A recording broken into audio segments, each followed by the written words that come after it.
Another story, the President of the Senate, Gospel Akpabio Stanley, cautioned ministries, departments and agency MDAs not to adopt a lackadaisical approach when justifying their budgets during a stakeholders retreat organized by the Committee on Appropriations.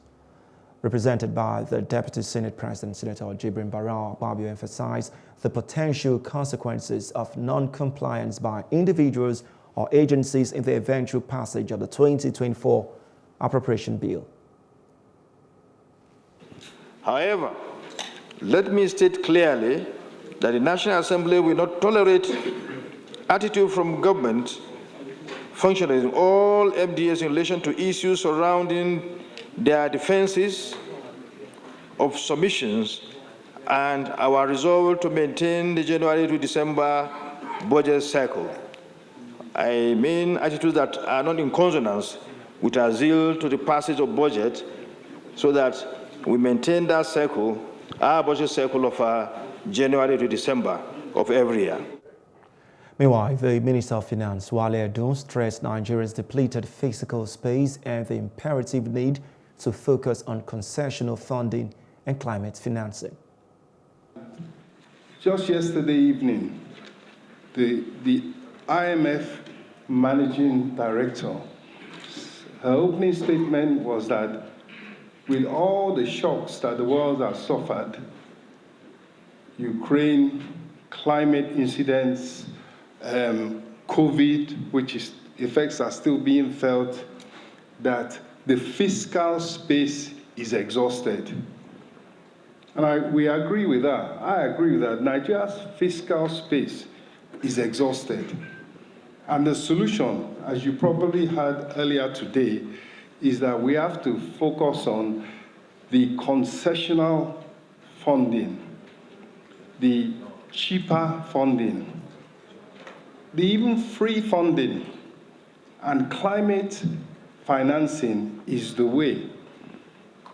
Highlighting the proposed role of the budget in addressing the nation's economic challenges, Senator Solomon Olamilekan, chairman of the Senate Committee on Appropriation, underscored the event's significance.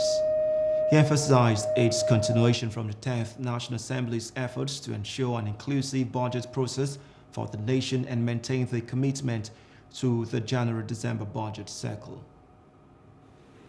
The essence of this deliberation today is more than just discussion on figures and allocation. It is about ensuring that every naira allocated is purposefully directed towards the project and program that will improve the lives and aspirations of every Nigerian, guarantee our economic stability and growth, and overall build a better future for generations to come. The chairman of the Economic and Financial Crimes Commission, E.F.C.C, Ola Olukayode, is calling for increased budgetary allocation to intensify its fight against corruption in the country. He says this will enable the Commission to enhance its operations and effectively tackle the pervasive issue of corruption in the country. Olukayode made this demand at the Budget Defense in Abuja, while also emphasizing the urgent need for increased funding and oversight by the committee. You have completed all the ongoing projects. Why the 60% reduction from what we had in 2023 to what we are having in 2024? I want to know if all the ongoing projects are already completed. I want to know the reason why this reduction.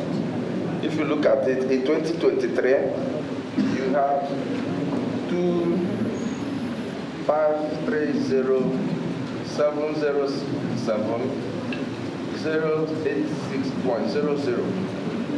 Now in 2024, you have 1,241,237,267.00. A difference of 1,200 and something, 80-something million thereabout.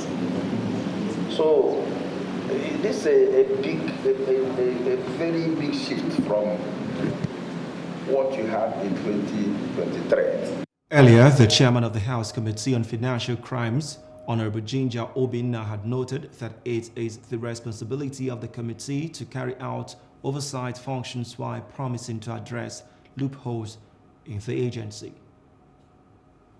We are going to work in collaboration with the committee.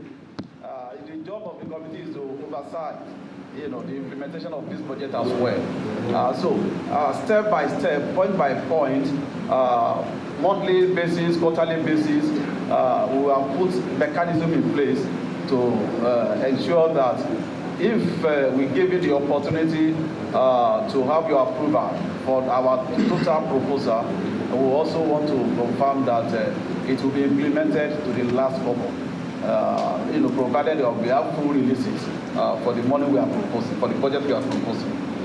And the issue of non-release of capital in 2023, I said earlier that the few capital projects that we implemented in 2023, which we are still implementing, they were not executed out of the release that was given us under the 2023 capital goals. The capital projects executed in 2023 were the 2022 capital rollover. Hello, hope you enjoyed the news. Please do subscribe to our YouTube channel and don't forget to hit the notification button so you get notified about fresh news updates.